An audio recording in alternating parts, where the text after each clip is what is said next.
Hey, welcome back. In this mini lecture, I will be talking about dynamic instructional design model. What is the dynamic instructional design model? It is a popular instructional design model. It is very flexible and allows people to model their design instructions. It explains the critical steps needed for effective instruction, and it includes 6 steps, which I will articulate here. Step 1, know the learners. You want to know the physical and cognitive developmental stages of these learners in 2 ways.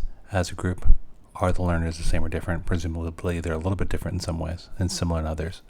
And what are their individual characteristics, such as their learning or cognitive styles, intelligence types, etc. Step 2, state your objectives. 2 major types of objectives. The regular objectives are statements that can be achieved from your instruction. And this is more specifically for the DID model. The performance objectives, statements that can be broken down into 3 main components: the performance target that you're trying to reach, the model description, how you're describing your model, and the success criteria that you're trying to meet. Step 3, establish the learning environment. This includes both the physical and non-physical space. You want to take inventory of the physical space, but you also want to consider non-physical aspects. These include things like the general academic climate, whether it's welcoming, hopefully, or not. The dominant attitude of the learners and an instructor, whether they're into learning and welcome to it. And finally, the quality of the instructional organization provided by effective planning. Ideally, it is effective. Step 4, identify teaching and learning strategies.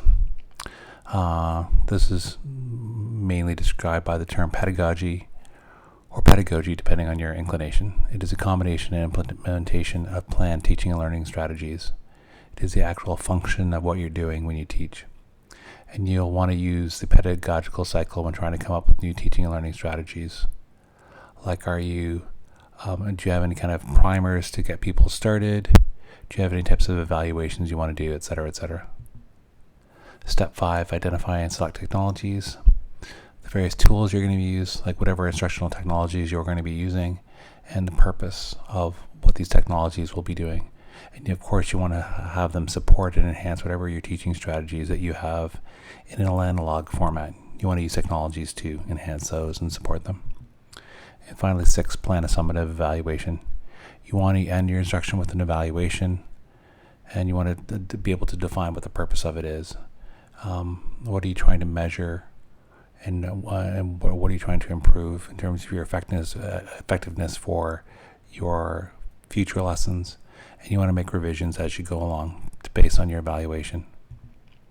Something that a lot of teachers have been using for years and years is Bloom's taxonomy, which many of you may have heard of.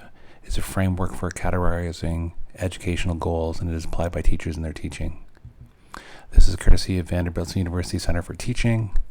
This is an example of Bloom's taxonomy. You usually go upwards in your direction, starting off with remember, whether students can recall facts and basic concepts, understand whether they can explain ideas or concepts, apply whether they can use information in situations, analyze whether they can draw connections among ideas, evaluate whether they can justify a stand or a decision, and create whether they're able to produce new original work.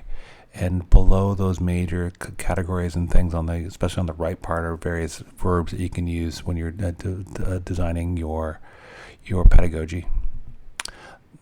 These are the sort of a quick overview of these 6 steps. Step 1, know the learners. 2, state your objectives. 3, establish learning environment. 4, identify teaching and learning strategies. 5, identify and select technologies. And 6, plan a summative evaluation. That was the dynamic instructional design model. Thanks for watching. Hope to see you again soon.